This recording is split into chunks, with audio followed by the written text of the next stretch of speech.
नमस्कार, मेरा नाम डॉक्टर प्रज्ञा इंगले है। मैं एक मनोचिकित्सक हूँ। मैं वाशिम महाराष्ट्र में प्रैक्टिस करती हूँ।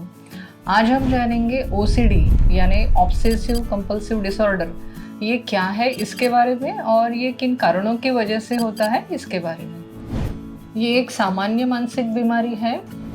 2 से 3% लोगों में ये होता है। ये विकार बच्चों से लेके बुजुर्गों तक पाया जाता है। ऑब्सेशंस यानी कोई भी विचार या चित्र हमारे मन में बार बार आता है और ये बार बार आने के बाद हमारे मन में घबराहट पैदा करता है।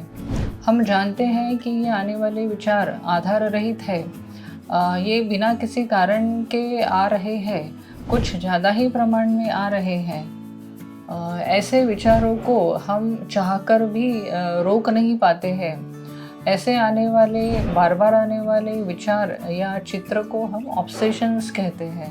हमारे मन में आने वाला बार बार विचार हमें घबराहट पैदा करती है और ये घबराहट कम करने के लिए हम कुछ दूसरी एक्टिविटी करते हैं जिसे हम कंपल्शंस कहते हैं। उदाहरण के तौर पर अगर पेशेंट को लग रहा है कि मेरे हाथ गंदे हैं, तो ये विचार उनके मन में बार बार आता है और बार बार आने के बाद वो पेशेंट के मन में घबराहट लाता है।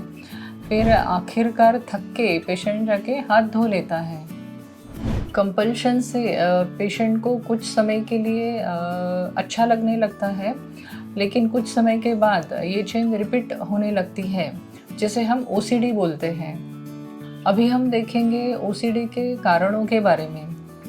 हमारे दिमाग में न्यूरोट्रांसमीटर्स रहते हैं। अगर उनमें कुछ बदलाव आते हैं तो वो ओसीडी को कारणीभूत कर सकते हैं। इसमें सबसे ज़रूरी सीरोटोनिन है, जिसके डिसरेगुलेशन की वजह से ओसीडी हो सकता है। अगला है जेनेटिक फैक्टर्स।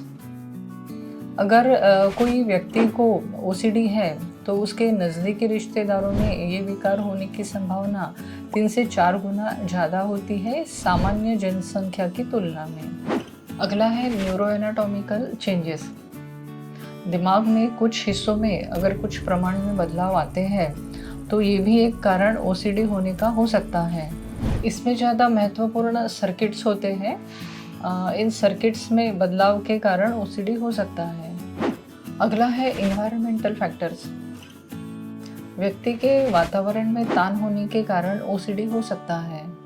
रिश्तों में कुछ तान तनाव है, फैमिली में कुछ समस्याएं चल रही हैं, प्रेगनेंसी के दौरान या फिर चाइल्ड बर्थ के बाद, और ऐसे कई कारणों की वजह से ओसीडी हो सकता है। हमें उम्मीद है इस वीडियो द्वारा ओसीडी क्या है और ये किन कारणों की वजह से होती है ये बताने में सफल हुए होंगे। ऐसे ही स्वास्थ्य संबंधी नई नई जानकारियों को लेके हम आपके सामने आते रहेंगे। बस आपको इतना करना है, हमारे वीडियोस को लाइक करना है, शेयर करना है और साथ ही साथ हमारे चैनल को सब्सक्राइब करना है। धन्यवाद।